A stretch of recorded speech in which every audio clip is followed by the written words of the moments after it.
Hey guys, welcome to the Daily Word Bible Study, a plain and simple, book by book, chapter by chapter, and verse by verse study of the entire Bible. Currently, we are starting a new book, Nehemiah. Now, Nehemiah is a contemporary of Ezra. And both Ezra, in fact, you could say in terms of a time frame, that as we are in the historical section of the Old Testament, when we come to the writings of the prophets, so you got the last three writings of the prophets: Haggai, Nehemiah, and Malachi. So then when we look at, as we are going through here, Ezra, Nehemiah, and then Esther, they are books with the same time frame. They are the post-captivity, the post-exile books. So if you remember, Israel goes into captivity for 70 years, beginning with Nebuchadnezzar's invasion. And then 70 years after, we see with the Medes and Persian kingdom, Cyrus issueth a decree to rebuild the temple. That is significant because the that also begins a prophetic time clock, actually to the end of the world. All right.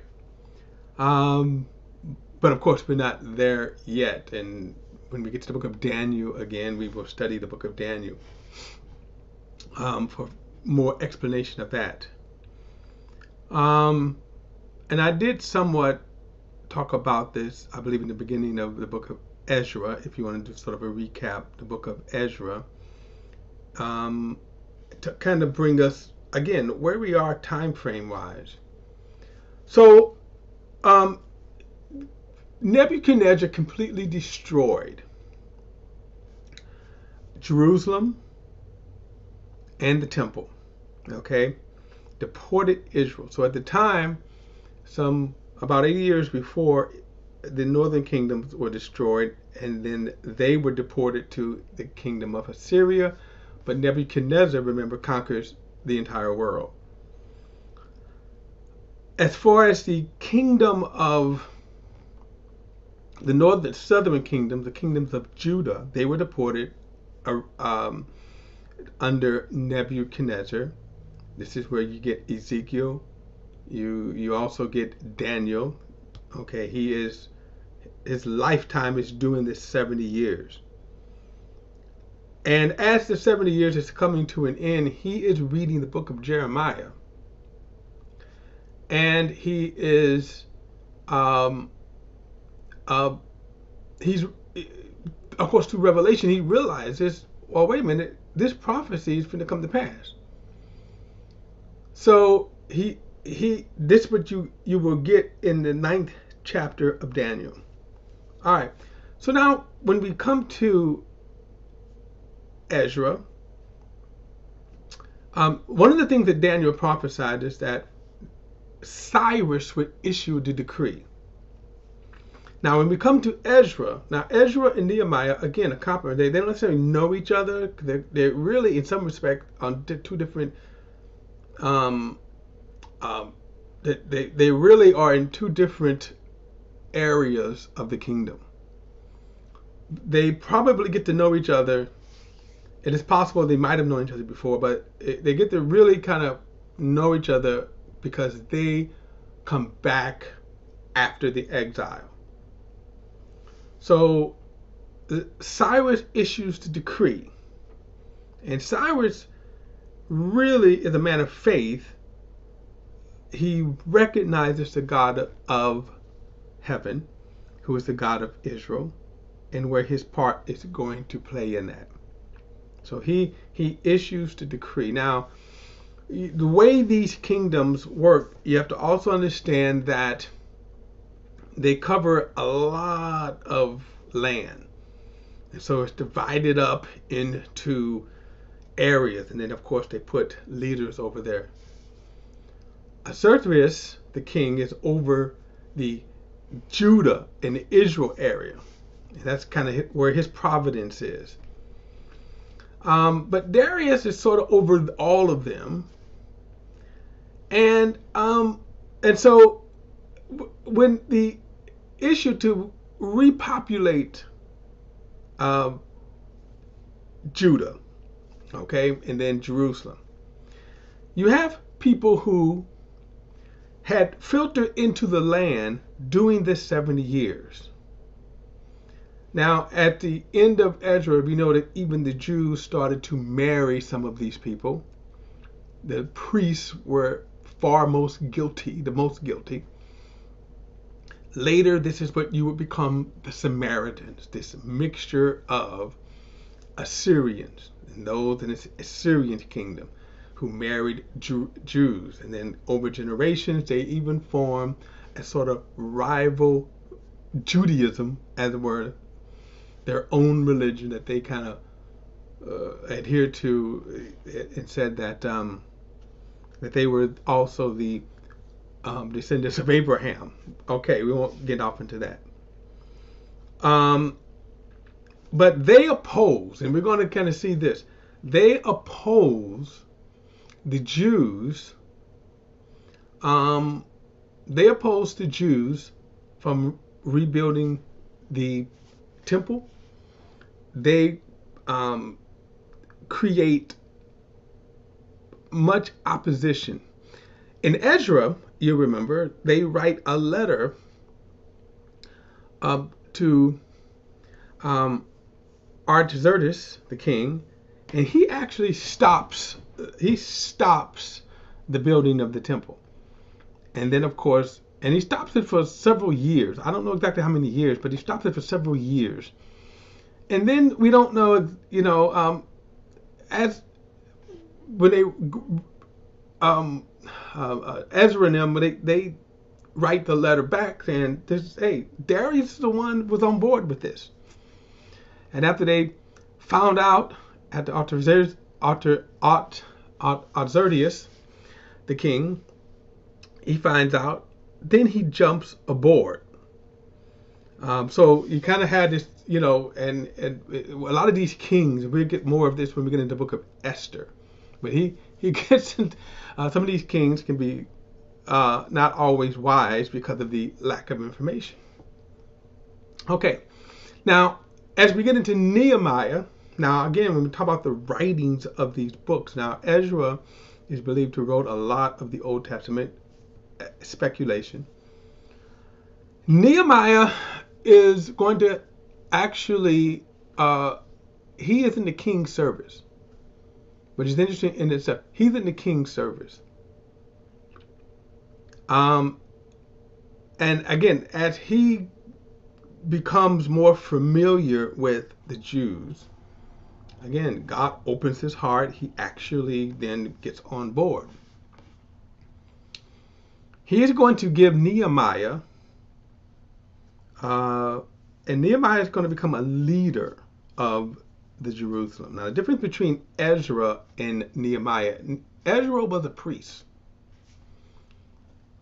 Nehemiah would be more, so Ezra was more like the religious side, and then Nehemiah, Nehemiah would be more on the government side.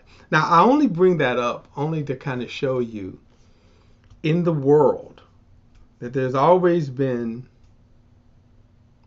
conflict, synergy, right, between government and religion, even in God's kingdom.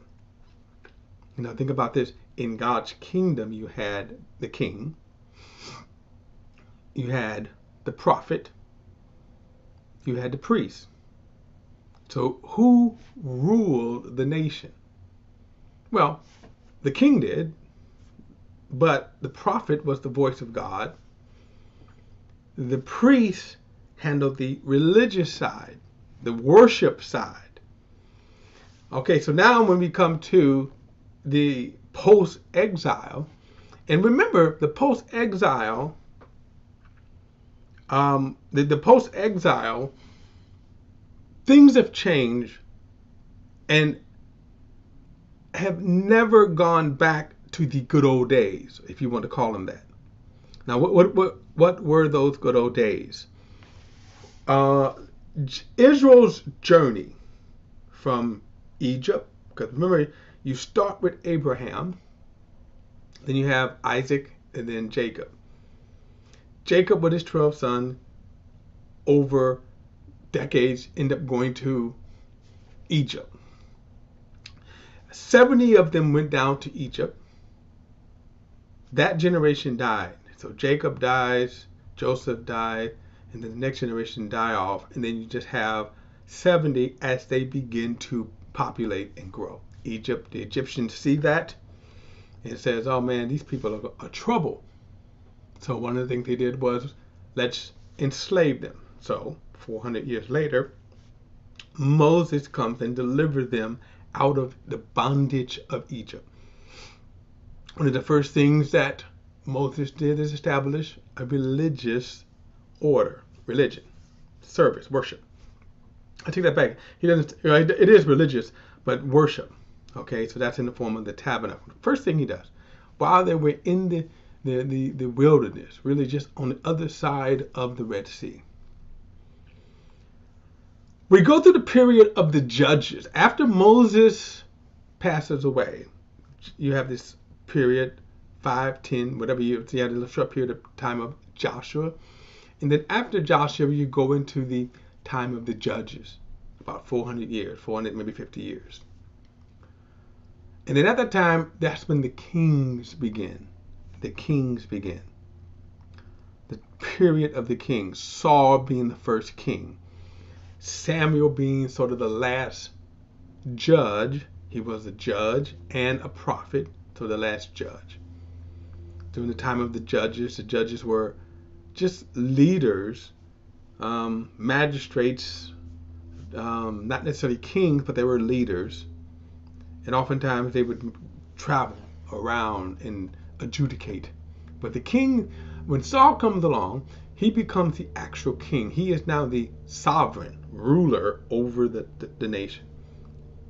And it gets worse from there. So from that time until Nebuchadnezzar, it's kings. So the corruption, all of this thing that's going on, the corruption, pretty much, again, everything that you can probably think about, you see this going on with the king Israel. So you got Saul, then you have David, and then you have Solomon. Solomon's son Rehoboam splits the kingdom because of foolishness. Okay, and that's when you have a northern kingdom and a southern kingdom. The northern kingdom, remember, the northern kingdom was the 10 tribes, and then the southern kingdom was Judah and Benjamin. Okay. So then you got, both would go back and forth with sin. Both goes back and forth in idolatry. The Babylonian conquer. The Babylonian exile changes this. It changes a lot of things, beginning with Nebuchadnezzar. You go from tribal kingdoms to world-dominating kingdoms. So Nebuchadnezzar being the first. The Medes and Persians, this is the period of time that we're going to be in. Then the Grecian kingdom under Alexander the Great, the Roman Empire. And then that will end with the beast / Antichrist. We haven't gotten there yet. So, but now Israel is no longer a nation. And that's the point I want to bring out, that Israel is no longer a nation. Under the move of God, moving on the hearts of the king of Medes and Persians, beginning with Cyrus and then ended up with Darius. And then he would pass this down through to Artaxerxes. So Israel exists now under their kingdom, their rulership. In other words, the reason why they're able to do that is because the king said that. The king is the one who gave that. Now God moved on their hearts. But ever since that time, Israel has never been a sovereign, freestanding nation. When we come to the time of Jesus, they're under the what? Thumb of the Roman Empire. Fast forward 2,000 years, and you have the nation of Israel who goes back to the land in 1948, right? And even though they are a sovereign government, not biblically though, right? In other words, they don't occupy the biblical land. They only occupy a portion of it. And then that with the support of the Allies. So think about it. If America, United States, Britain, the Allied nations, if they said, oh, forget you, Israel, what do you think would happen? Well, the Middle East would conquer them in a moment, right? They would just converge on them. So what's keeping them alive today? In terms of those who occupy and say that they are Jews today. Now, I do raise a question in terms of the Jews today. In other words, are those who call themselves Jews the descendants of Abraham?